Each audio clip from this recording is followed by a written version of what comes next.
Folks, today I would like to talk to you on the topic that everything in the universal mind is an energy form or energy being. This energy being, each energy being has a witness and it's witnessed. What the witness in the energy being sees depends on what kind of energy form it is. Let's take, for example, a human being. You are an energy form or energy being. You have a witness, you are the witness. The world that you see is, is the Prakriti, what they call Prakriti or Shakti or energy or the world that you as the witness in that energy form can witness. And as I said in earlier videos, every human being is enclosed in three wraps or three enclosures. The first enclosure is the red jyoti or red light, and the next one is the enclosure of this golden light, and the outer one is the enclosure of the white light. Now you are within the red light and you have a human body and human mind, and then from that point of view you are witnessing this world. So you are an energy being enclosed in these three enclosures, which has this human body and mind. Nevertheless, you are an energy being, and as I said, and also all scientists have found out that the world that you see and the forms that you see as this world is based on the five senses that your body has. When you see this world, you are at the level of the body. You are one with the level of the body. And then at that point, you are not aware of this, the five senses. You are just aware of this world that is that appears to the five senses as this world. And as scientists will say that your five senses are limited to a small spectrum. For example, your visual sense is restricted to the visible spectrum in the totality of the electromagnetic spectrum. And if you want to see anything, any energy form or energy being outside this visible spectrum, you use an instrument like telescope or microscope or whatever, and those instruments transform the energy beings, the energy forms that it sees into a form, into the visible spectrum, so that you can see it. So what you are seeing, the world that you are seeing through the telescope are energy forms transformed by the instrument, which is your five sense and telescope or whatever the instrument you are using. And that's why you are limited your view or your movement or the world that you see is limited by the speed of light. The maximum speed that you can move is what your body can move with your legs, or the distance, the speed in which, for example, an aircraft will fly, or a space ship will fly, rocket will fly, etc., etc. But ultimately, you are limited to the speed of light. You cannot, nothing in this bodily form, or nothing that you can witness can go beyond the speed of light. You cannot construct an instrument which can uh, map anything beyond the speed of light to your visible spectrum. That's why you see this infinite world as you see it, because your instrument cannot vibrate more than the speed of light. By the way, that the sun, the Jupiter, the various planets, various stars, the Milky Way galaxy, another galaxy, all the things that scientists, astrophysicists talk about, they're all energy forms. But they are not, I mean, they appear to you as sun, moon, Jupiter, and stars, etc., because because of your bodily sense, let's say the eye. But they are only appearances with respect to your visible sense, or the instrument through which you are seeing them. But what really are they? Are they beyond your visible sense or visual sense, and the instrument that you are using is unknown to you? Unknown to you meaning the witness in the human body.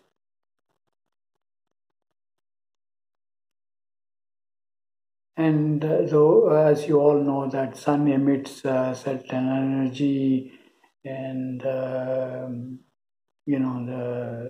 similarly the various stars, and which you call nakshatra in Sanskrit, and also the planets, etc., reflect, as they say in science.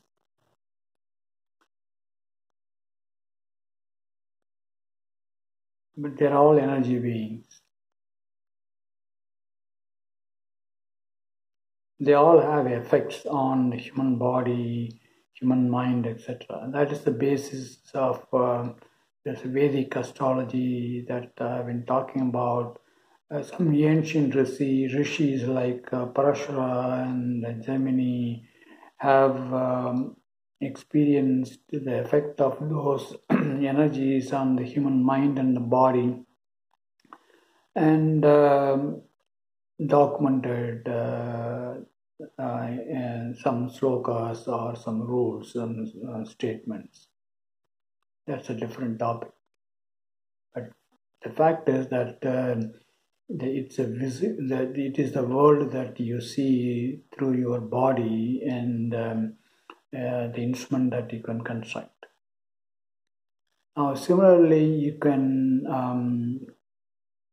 go into the world of the mind and see a similar world. That is the world that we experience in the dream state. Scientists have just begun to work on this in the field of neuroscience, etc. but they haven't advanced much as they did in the visual, bodily projected world, universe. But in any case,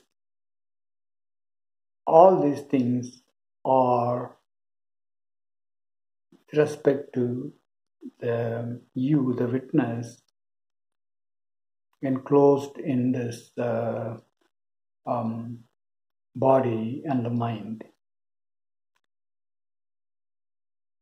Some of you have escaped, or I shouldn't use the word escape, come out of this body and human mind. And the first thing that they will see is this huge dome or enclosure of this red jyoti, red light. That's what they called Arunachala. Aruna means in Sanskrit, as you know, the red, and Chala means is a kind of a sea or ocean or whatever. So that's what they call Shiva and Sada Shiva or whatever. In I believe is Saiva tradition. Now, here you are the witness, witnessing this enormous enclosure or the red light. What you are not aware there is there is a being, there is a witness there, which is you can call an instance of Shiva. And when you and what you witness merge, then you realize that you are that little Shiva.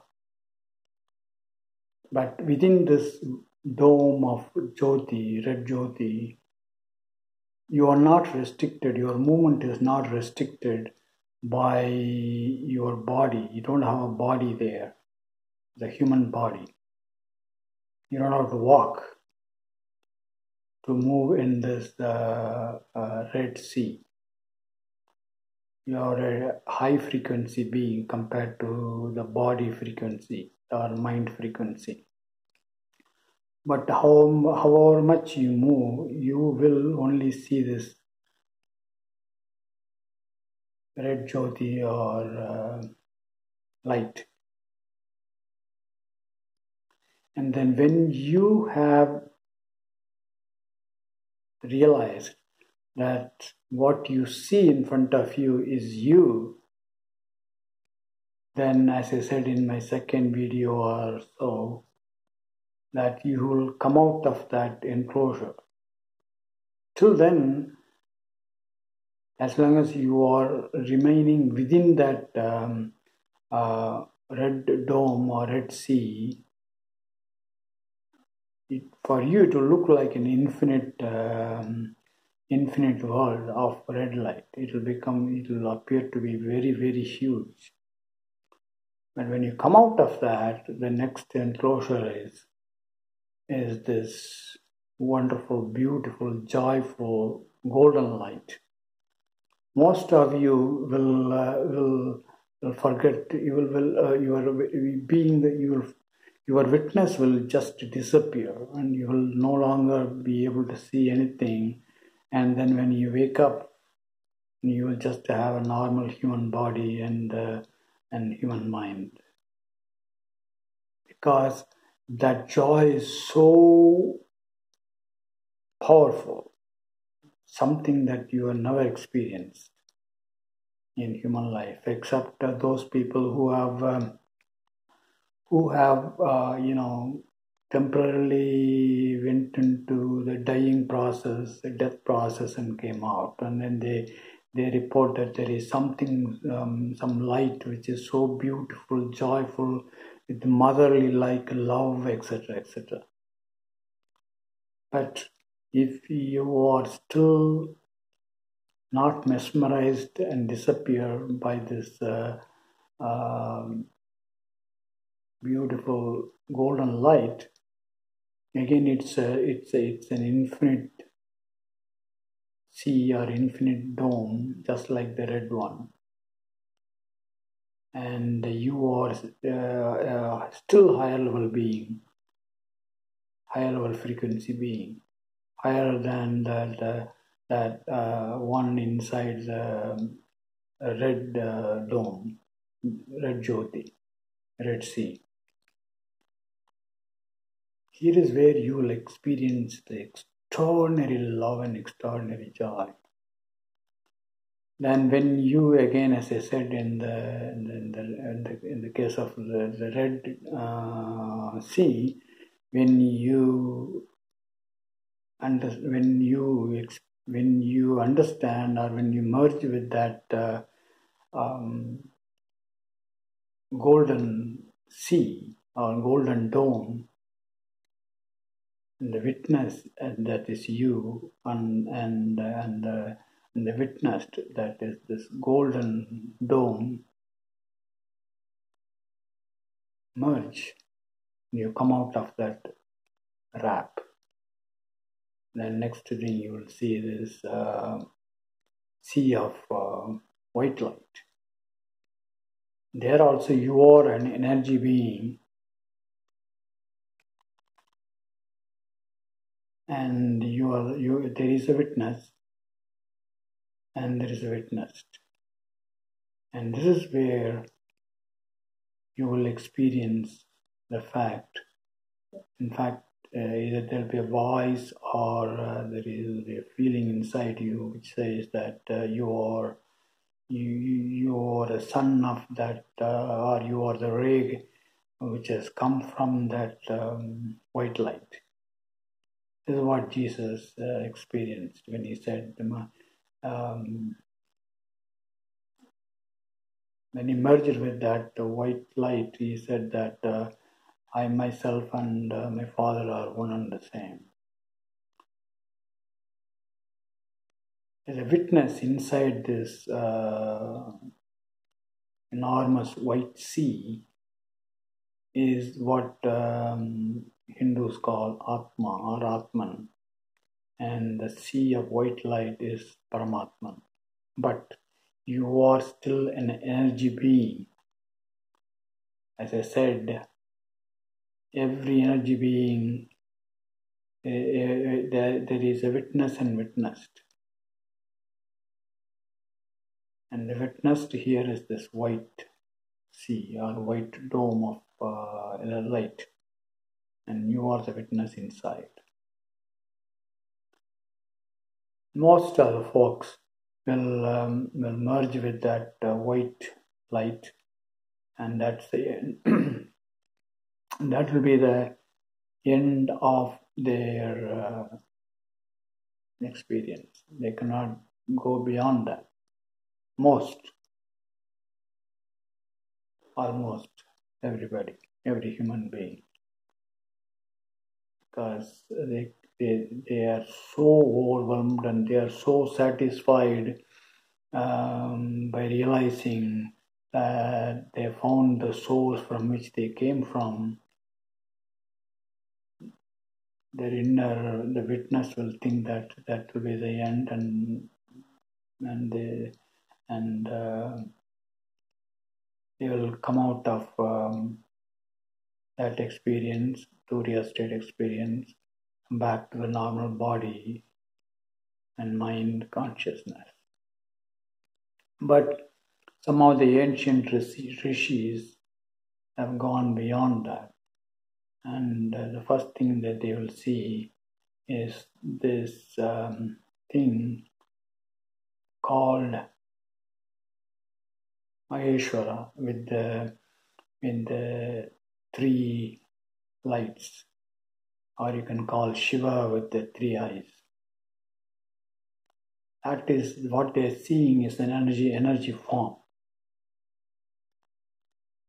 They represented this what they saw there as three heads, united heads, with Brahma, Vishnu, and Sadashiva, or they represented that as Saraswati, Lakshmi, and Parvati. But They are not like human beings. There are no human beings there. They are just energy beings. They are just the three lights, the source of the three lights. The instance of which is enclosing the human beings, normal human beings. But to communicate that thing that they saw, they used the human form to folks. But they are not really human heads. There is no human being there. Just the energy form.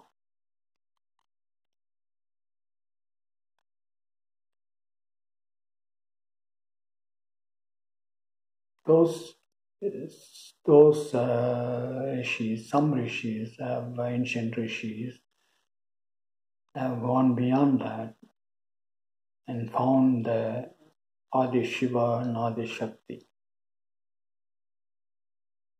There, the Adi Shakti doesn't have the three eyes or the three lights. It is just an energy being witnessed by that Adi Shiva witness. Again, those rishis who experienced this communicated that or tried to communicate that in human form, putting Shiva and Shakti male female form. But beyond that, nobody has gone. Nobody can go beyond that. They will see there is this eternal darkness, or only some of them will see the eternal darkness on which the beginning Shiva and Shakti, the Adi Shiva and Adi Shakti appear. But they cannot go beyond that.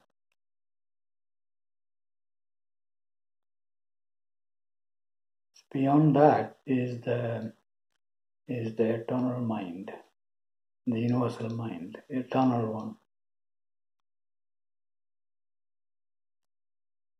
That darkness is not the darkness that you see in the sky with the human body. It's different. So as you can see, everything starting from Adi Shiva and Adi Shakti down to this human being or energy beings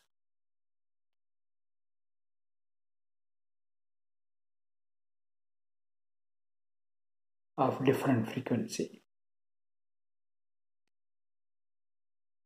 In each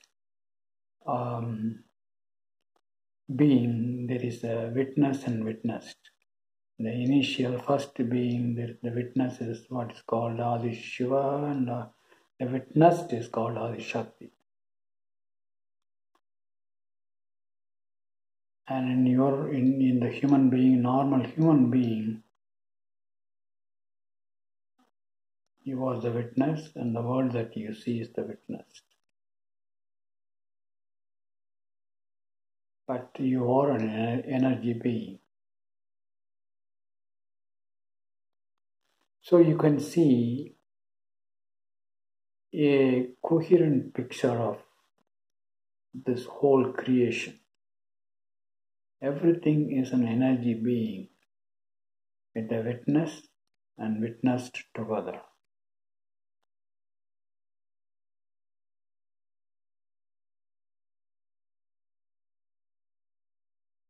That's what I want to talk to you today, folks.